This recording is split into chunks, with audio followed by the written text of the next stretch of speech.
E essa é a abordagem do nosso treinamento. Quando você está fazendo o curso, você vai dando isso. Porque eu falo assim, receita de bolo é um algoritmo. O algoritmo significa você é substituível. Tudo que é algoritmizável pode ser trocado. E é bom hoje, amanhã pode. E daqui 20 anos talvez volte, né? A pergunta é, eu sei pensar na situação. Ok. Tá certo? Eu sei olhar o contexto, eu sei ver o que está aberto, eu posso pensar consequências, eu posso pensar mecânica e descobrir que a solução não é quadradinho, está nessa caixinha, eu faço isso, está nessa caixinha, eu faço aquilo. Quem vive de fazer o que está dentro da caixinha, cara, está fora do mercado em breve. Então, não é daqui a 50 anos, em breve. Eu vejo pessoas. Eu sou muito presente em rede social, de LinkedIn e tudo mais, né? E pela natureza aí da Move ou da minha carreira e tal.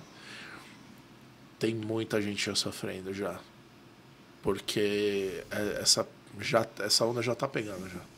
É que eu comento com os colegas aqui no Brasil, a gente tinha um déficit muito grande, principalmente no mundo de tecnologia, se eu não me engano, era 600 mil vagas ou 800 mil vagas. Tal, não está pegando, não está pegando. É minha visão, né? Acho que a IA já está comendo metade desse déficit, metade já foi embora. Vai pegando cada vez mais, está tendo transformação. A hiper especialização de mão de obra vai acabar. E não é por causa de um movimento maquiavélico dos donos de empresa que querem que a pessoa faça tudo. Cara, é que assim, não faz sentido o cara espremer laranja e não conseguir espremer o limão. Eu sou engenheiro da computação, né? Tá. Eu tive que aprender a computação. Aí tinha a parte de elétrica, eletrônica. Eu fui mais para da computação. Tá. Mas o mercado solucionou o problema. Em vez de você ter 3 engenheiros, tu vai ter um só. É o full stack. Você já ouviu falar assim? Full stack, que é pegar tudo. Marketing, né? Eu não sei.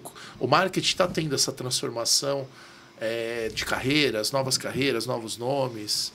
Não. Primeiro que sempre teve, né? Eu brinco que há uns anos atrás eu descobri que eu estava lendo lá um blog ou alguma coisa de um sujeito, e o sujeito estava explicando o que era growth marketing. Tá? O growth marketing é o que faz isso. Eu falei assim, isso aqui é marketing direto. Aí eu escrevi um texto, eu falei assim, eu descobri que eu sou growth marketer. Que é as mesmas coisas com outro nome. Que aí é a falta de herança, vamos dizer assim, é a perda da herança, né? Não é perda de herança, é a mesma coisa. Não, quando eu falo perda de herança, assim, algo que já existe, já deu certo. Sim. Aí começa a fazer, as pessoas não sabem por que aquilo é feito assim. Aí vai passando, tem um ajuste, muda de nome, eu retomo aquilo, vem a tendência, e aí começa a ter toda uma discussão de novo de algo que já estava. Eu acho que tem um pouco assim. Preservado. Preservado assim, não, já é. Talvez gente que ouça esse podcast depois vai falar assim: nossa, marketing direto, que coisa mais antiquada. Mas ele está fazendo coisas que são coisas típicas de marketing direto nas tarefas dele. Conta aí pra gente algumas coisas que você na sua experiência, você fala assim, cara, isso aqui é uma ação, tem um nome diferente, e aí... O tal do growth marketing é uma delas. É uma delas. Tá certo? Por quais características? Aí, por exemplo, você fala assim, não, é porque a gente precisa descobrir o ICP. Lindo, certo, né? Bonito. Aí você olha para o que é o ICP, era o que a gente lá fim dos anos 90 do século passado, já chamava de clonagem. Ou seja, eu vou olhar para o meu banco de dados, identificar quem são os meus melhores clientes, entender o que eles têm em comum e procurar gente no mercado igual. Sim, ok. Só que hoje chama ICP. Então, aí não vem, por exemplo, Ideal Customer Profile. Aí, será que essas ocorrências não vêm porque se perde as referências e aí tem uma releitura? Que outro tema que você vê? Por exemplo, vamos na linha do growth, vai ter o growth mindset. Hoje, a galera tem o growth mindset. As empresas valorizam demais o growth mindset, que é o da experimentação, teste de hipótese, descoberta e tudo mais. Quando que não teve isso? Não, assim, talvez... É porque o modelo prescritivo matou? Mas, por exemplo, se você pensar, um dos grandes desenvolvedores de técnicas de marketing direto foi uma empresa americana que se chamava Reader's Digest, tá? Que publicava uma revistinha chamada Seleções. As seleções de Reader's Digest, que vendia aos montes, tá? E o preço da assinatura da Reader's Digest nos Estados Unidos ou no Brasil como seleções era ridículo, porque o negócio das seleções não era vender revista e as revistas da Reader's não tinham anúncios. E como que eram? Eles formavam base de dados para vender coleções de livros, coleções de discos, para vender produtos, para fazer cross-sell. Através de quem fazia assinatura? Para os assinantes. Okay. Eles criavam uma base de assinantes. Ela era dada, essa revista? Não, ela era assinada, mas era assinada assim, por um preço... Extremamente... Era o custo de você pegar Isso, e se você já teve no mercado editorial, você sabe que nenhuma revista vive de assinatura, tá certo? Vivia de propaganda. Propaganda, mas você falou que ela também não tinha propaganda. Nós estamos falando que no pós-guerra, nos anos 47, 48, a Reader's Digest já fazia teste AB. Ela pegava duas ofertas, ela fazia tudo igual, mudando uma coisa, o preço, ou o público, ou a chamada, ou não sei o que lá. A coisa que a gente faz hoje é que a gente faz teste AB em 30 segundos, tá certo? E infelizmente ainda tem pessoas com dificuldade de entender o teste AB, porque olha que importante você falou, né? Eles pegavam duas coisas e mudavam, ou o preço ou alguma coisa. Às vezes eu já vi cenários e aí tem que trocar ideia com a galera, e a galera formada. Eu tenho um pouco de tensão sobre esse tema, por isso que eu volto. Vou fazer o teste AB. Cara, mas que pode você estar testando entre A e B? Ou C e D, né? Que não importa que é isso. Ah, cara, aqui é o verde, amarelo, roxo com preço tal.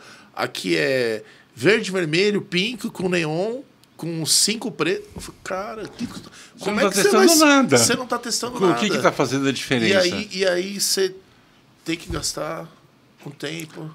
Aí, pum, derruba. Você quer ouvir uma história folclórica? Conte, por favor. Ok.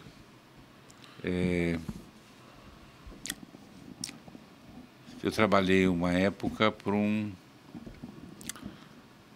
banco. E esse banco tinha lá no departamento que eu atendia, ele tinha um gerente de marketing direto. Tá? Não era um banco dos bancões, era um banco médio. E fazia muita coisa de marketing direto, para vender cartão, para empréstimo, produtos típicos de banco. Colocar os produtos do banco. Isso. E por minha origem e por uma questão de que... Isso quando eu trabalhei em uma agência, tá? Antes de eu virar consultor. Eu tinha, por princípio, eu chegava e falava assim, você não quer fazer um teste? Antes de disparar esse monte de mala direta para um monte de gente gastar um monte de dinheiro, tá certo? Sim, que é caro, né? E falava, e nunca. Aí um belo dia eu estou lá, no atendimento, apresento o planejamento, a peça que a criação tinha feito. Aí vira o gerente lá, o tal do gerente de marketing direto, e fala assim, a gente podia fazer um teste. Nossa, eu quase caí da cadeira, porque nunca, eu já tinha proposto várias vezes, ele nunca fez teste. Não, porque a gente podia fazer um teste. Aí eu, para não perder a chance, eu falei assim, você quer que eu já calcule o dimensionamento do teste? Porque um teste vai dimensionar, saber o tamanho, para saber credibilidade estatística, etc. Eu falei assim, não, pode mandar para todo mundo. Ele ia testar com a base toda. É o brute force, é o teste brute force. E se eu falar assim, e se der certo, você faz o quê? Só comemora, né? Porque deu certo. Que bom que deu certo, mas você não vai saber o porquê, porque vai ter sido a maior cagada. Não, e você não pode fazer rollout. Sim, porque já foi. Já foi. Faz teste para todo mundo. Você acha que isso acontece ainda? Oh. Ainda mais hoje, porque na época eu ia mandar uma mala direta, aquilo custava R$2, R$3 por impacto, né? Por impacto. Hoje que custa 10º de centavo, cara, ninguém está preocupado com teste. Para que eu vou testar? O teste era uma maneira de eu evitar jogar dinheiro fora. Tá certo? Mas assim, mesmo no dia de hoje, você fazer esse teste, porque assim, tem uma empresa que eu conheço que faz muito bem testa muito legal. Eles testam 30 hipóteses ao mesmo tempo. Eles não saem com uma nem duas, ou a terceira. Nossa, consegui ter. Você tem que ter o cara bom de estatística aí por trás. Eles metem 30 testes assim. Deve ser banco, né? Não, é de marketing. Marketing de venda de produto. É empresa de marketing viral, assim, tal. Eles botam 30. É infoproduto. Sim. Eles botam 30. Aí eles... Eu não sei se eles têm nível estatístico olhando... Eu acho que eles se apegam muito em algum retorno de ferramenta, né? Que talvez tenham os algoritmos de análise. Eles soltam as 30 e acho que o público, eles fazem uma amostragem para não viciar alguma coisa. E aí, aqui deu certo. Aí estressa, entendeu? Aí vai até o fim. Aí quando começar, eles próximo. Aí fazem o growth disso. Testa uma, testa outra. Se você vai fazer um teste com múltiplas variáveis, ou você tem que ter um estatístico por trás, ou você tem que ter uma ferramenta estatística que já está programada para isso. Imagino que a que eles usam lá porque assim, ou tem um estatístico alocado, ou algum estatístico já desenvolveu a ferramenta que vai a coisa. Porque, vamos dizer assim, não é um negócio assim... Que aí cai no sistema complexo. Mesmo se você fizer 2x2, que vai dar 4 grupos, tá certo? Sim.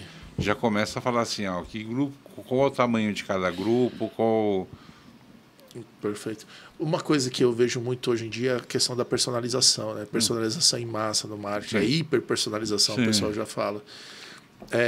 Essa questão começa ela surge com muito uma clareza teórica, né? Acho que é bastante rica, né? Você fala, você vai mandar exatamente o que o cara quer. Mas as empresas do Brasil estão preparadas a fazer isso? Tem ferramental para isso? Você sabe qual é o grande problema? O problema não é ferramental. O problema é que a maioria das nossas empresas tratam muito mal os dados. Então, a matéria-prima para você fazer isso é ter dado bem cuidado. Tá certo? Quando eu falo bem cuidado, é bem cuidado mesmo. De duplicado, de tá consistente, tudo mais. Eu diria que assim, o que falta para nós é mais engenharia de dados do que ciência de dados. Falta a gente lá cuidando do banco de dados para aquilo que esteja... Porque depois ferramental para você fazer as brincadeiras estatísticas, metodológicas, de ações, etc., depende daquilo. Mas você quer fazer uma ação, você vai para o banco de dados, vou fazer hiperpersonalização. Aí descobre que você tem lá um registro que está cheio de campo em branco. Tá certo? Que o banco de dados coleta a informação da interação do sujeito numa plataforma digital qualquer e não converte aquilo para algum formato que possa ser utilizado para o outro. Tá certo? O grande problema é esse. Os problemas nossos são mais fundamentais. Quando eu falo assim, a gente não tem foco no cliente, isso é um problema básico. Eu não tenho um banco de dados que preste. Assim, eu me deparo muito com isso. Não muito tempo atrás, depois da pandemia, eu fui conversar com uma empresa que, cara, faturamento deles, uma empresa de varejo, faturamento deles, acho que 3 bilhões por ano. E eles tinham, acho que, 30 lojas, alguma coisa assim. 30 ou 40 lojas. Cada loja tem o seu cadastro de clientes e não tem uma chave que deduplica os clientes. Então, inclusive, se você for 2 vezes na mesma loja, você vai ter 2 registros. Porque está orientado na venda, não no cliente, né? É o pedido, né? Então, como é que eu faço hiperpersonalização para você se eu não te entendo como um ser inteiro? Aí sim, e quando vem uma iniciativa dessa, por exemplo, que aí a inteligência artificial entrando, ou automação, aí Qualquer coisa dessa vai ser um desastre. Automação de marketing, hiperpersonalização, inteligência artificial. Tem a frase. Vão bugar. Tem a frase clássica do Winha, né? que diz excrementos para dentro, excrementos para fora, tá certo? É o que vai sair. Agora, quem que mas o problema é que ser engenheiro de dados não é uma profissão sexy. Ter que ficar escovando os dados, arrumando legal, é ser cientista de dados. Isso sim, isso é chique. Tá certo? Ninguém quer arrumar os dados, o pessoal só quer fazer a parte que aparece. Hipóteses. Porque assim, quem que é esse cara lá? É o cara da cozinha. As empresas, eu não sei, não sei no total, né, mas isso que você está falando é muito pertinente, porque eu acompanho. As empresas estão gastando muito dinheiro para passar, rever as jornadas e tudo mais. Todos esses temas que a gente vai falando aqui com calma, né? O Customer Centric, personalização, IA, tudo. Isso faz parte do dia a dia das empresas de vários departamentos. Eu vejo que muitas estão passando por um processo, porque a questão vamos deixar para depois. Não, isso aqui não agora. Cada vez mais vai estar apertando, e coisas que não foram feitas há 10, 15 anos atrás, que você, não, agora precisa, aí não tem. Aí você começa a vir, e aí vem aquele mega projeto. Puta, milhões e milhões de reais precisam ser investidos. Que geralmente no Brasil não chega até o final. Não, e o pior, né? Isso lembro. É uma desvantagem competitiva em que nível para o Brasil como um todo? Como geral, né? É desperdício.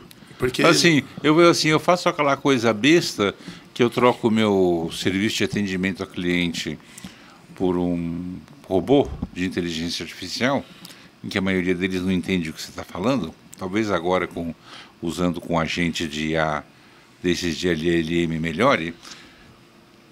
E esqueço, por exemplo, que a minha população hoje está envelhecendo e que aquela senhora de 70 anos, 75 anos, que compra muito comigo, não consegue falar com o robô. Perfeito. Tá certo? Então ela vai começar a comprar de outro lugar. Então, assim, eu perco o cliente, mas ao mesmo tempo eu gasto grana no desenvolvimento de um agente de IA. E depois as empresas falam assim, nós estamos em crise, o mercado está ruim. Cara, se joga muito dinheiro fora. Se joga muito dinheiro fora. Eu lembro na época do boom do CRM, cara, tinha gente que comprava software de CRM de 2 milhões, 3 milhões de dólares.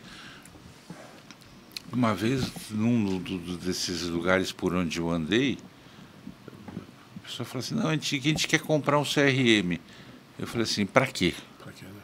Qual que é o planejamento? Não, a gente não tem uma... Então por que vocês vão comprar? Primeiro vocês precisam resolver para que vocês querem o CRM. Para depois, inclusive, identificar qual que é o CRM que se aplica para isso. Ah, não, mas assim pelo menos a gente pode mandar um cartão de aniversário, um e-mail de aniversário para o cliente. Cara, você vai comprar um sistema de CRM para mandar um e-mail de aniversário para o cliente uma vez por ano?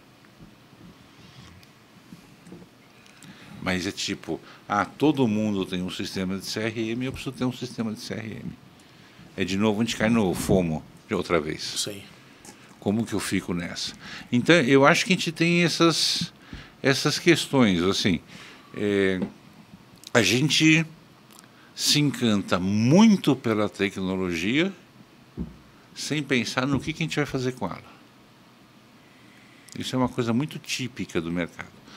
Tem gente que planeja muito bem, desenvolve a tecnologia e faz sucesso? Tem, claro. Também não é dizer assim, todo mundo é assim. Tem gente. E a gente, até como o cidadão mesmo, a gente acaba observando esse meio que, conhecendo um pouco, você começa a ter um cheiro. Eu falo, parece que esses caras aqui trabalham isso melhor, né? Isso. Acaba tendo um resultado, até às vezes se você não é cliente dessa empresa, você percebe. E eu vou te dizer, por exemplo, esse negócio da hiperpersonalização. Eu sou cliente da Amazon desde que eu comecei a trabalhar numa empresa que eu falei lá da agência de marketing digital. Então eu compro na Amazon desde 2001, 2002. Tá? Comprava pela internet, vinha dos Estados Unidos. E uma das coisas que eles sempre foram muito bons, é que os modelos estatísticos deles eram muito precisos para indicar coisas. Recomendação, né? O modelo de recomendação deles. E eu falo que nos últimos tempos aconteceu alguma coisa estranha, porque, cara, eu estou recebendo uns e-mails. Hoje eu fiz uma brincadeira aí no LinkedIn, acho que ontem. Eu falei assim, cara, eles mandaram um e-mail me oferecendo ferramentas. Eu sou o cara desastrado em casa. A minha mulher não deixa eu fazer nada em casa. Por segurança, não deixa. O meu limite é trocar lâmpada. Tá certo? E mesmo assim, lâmpada daquela só de atarrachar e atarrachar de volta. Porque se tiver que desmontar o lustre, ela não deixa. Tá certo? Me vem como uma sugestão de umas caixas de ferramentas. De onde que eles tiraram isso? Mas aí eu entendo da sua provocação. Aí já esquece a personalização e empurra aqui porque o estoque está bombando de produto. Pois é. Mandamos fazer 850 mil toneladas de ferramenta com o nosso logo, né? Mas, por exemplo, não era uma prática típica da Amazon.